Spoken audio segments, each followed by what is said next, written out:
নগরী পানির উপর ভাসছে না। চট্টগ্রাম নগরী শুষ্ক মৌসুমে যেরকম থাকে, শুষ্ক মৌসুমে যেরকম থাকে সেরকমই আছে।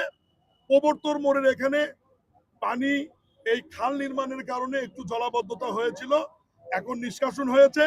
আমি নিজে পানির মধ্যে দিয়ে হেঁটে এসেছি, যেটুকু পানি আছে আজকে এবং আগামীকাল সকালের মধ্যে এটাও। আমি মিডিয়ার প্রতি শ্রদ্ধা রেখে বলতে চাই, আপনারা যেভাবে নিউজটি করেছেন সামাজিক যোগাযোগ মাধ্যমে যে চট্টগ্রাম শহর পানির উপর ভাসছে, আমি চট্টগ্রাম এসে ঘুরে দেখলাম সন্ধ্যার পর থেকে চট্টগ্রাম শহর পানির উপর ভাসছে না। চট্টগ্রাম শহর সুন্দর আছে, যেরকম ছিল সেরকমই আছে। হঠাৎ করে অতি বৃষ্টির কারণে কিছুটা পানি জমাট বাঁধলেও সঠিক সময়ে পানিটি নিষ্কাশন হয়ে গেছে।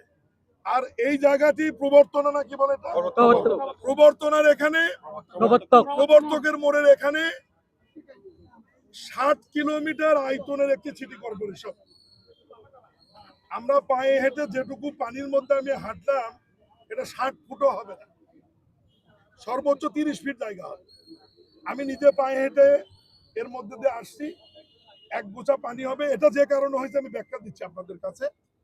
আপনারা জানেন যে সিটি কর্পোরেশনের অনেকগুলি খালের মধ্যে 36টি খাল সংস্কারের জন্য, পুনর্নির্মাণের জন্য, পানির প্রবাহ ঠিক রাখবার জন্য চট্টগ্রাম উন্নয়ন কর্তৃপক্ষের কাছে হস্তান্তর করা হয়, যেটা সংক্ষেপে সিডিএ বলে। চট্টগ্রাম উন্নয়ন কর্তৃপক্ষের ইঞ্জিনিয়ারিং ম্যান পাওয়ারের ঘাটতি থাকার কারণে তারা 2016 সালে যে প্রকল্পটি নেয় 19 সাল মেয়াদি, তারা সেনাবাহিনীর ইঞ্জিনিয়ারিং কোরের মাধ্যমে এই কাজটি বাস্তবায়ন শুরু করে।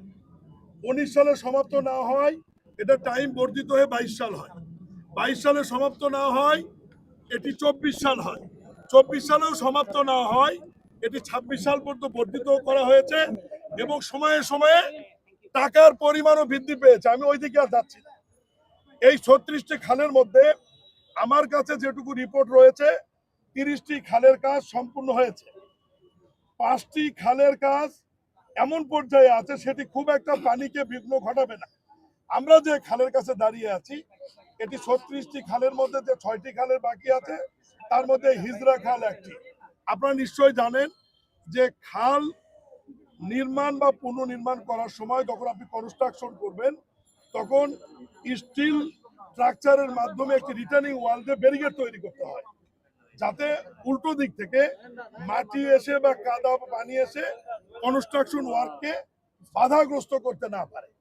ঠিক এই খালটিরও এইরকম মাঝখান দিয়ে একটি ব্যারিকেড তৈরি করা হয়েছিল এবং ইঞ্জিনিয়ারিং কোর সেনাবাহিনী মনে করেছিল যে 15ই মের মধ্যে তারা কাজটি সম্পূর্ণ করে রিটার্নিং ওয়ালটি তারা উইথড্র করে নিয়ে খালটি সচল করবে। কিন্তু হঠাৎ এই সময়ের মধ্যে মহান আল্লাহর সৃষ্টি, বর্ষাকালের আগে অতিবৃষ্টি হয়ে যাবে এটা না আমরা জানতাম না ইঞ্জিনিয়ারিং কোরের লোকজন জানতো। এখন যেহেতু ঘটনা ঘটে গেছে, দুই একদিন হয়তো এলাকার মানুষ একটু কষ্ট পেয়েছে, এখন পানি নিষ্কাশন হয়েছে। ইঞ্জিনিয়ারিং কোরের ব্রিগেডিয়ার শামসও তাদের সাথে আমাদের কথা হয়েছে, আগামী 5 দিনের মধ্যে তারা রিটার্নিং ওয়াল যেটি দেওয়া আছে স্টিল স্ট্রাকচারে এগুলো তারা উইথড্র করে খালটি সচল করে দেবে। বর্ষা মৌসুম পার হওয়ার পরে শুষ্ক মৌসুম শুরু হওয়ার আগে তারা আবার তাদের পুরোনো প্রক্রিয়ায় ফিরে গিয়ে খালটির সংস্কার বা পুনর্নির্মাণের যে কাজটি তারা করবে। এই হচ্ছে মোট সিনারিও বা চিত্র। আমরা ঢাকা থেকে যতটুকু দেখলাম, বুঝলাম, শুনলাম, মাননীয় প্রধানমন্ত্রী এবং আমার মন্ত্রণালয়ের মাননীয় মন্ত্রী দুইজন আমাকে নির্দেশনা দিয়েছে সরজমিনে এসে দেখবার জন্য। আমি এসে দেখলাম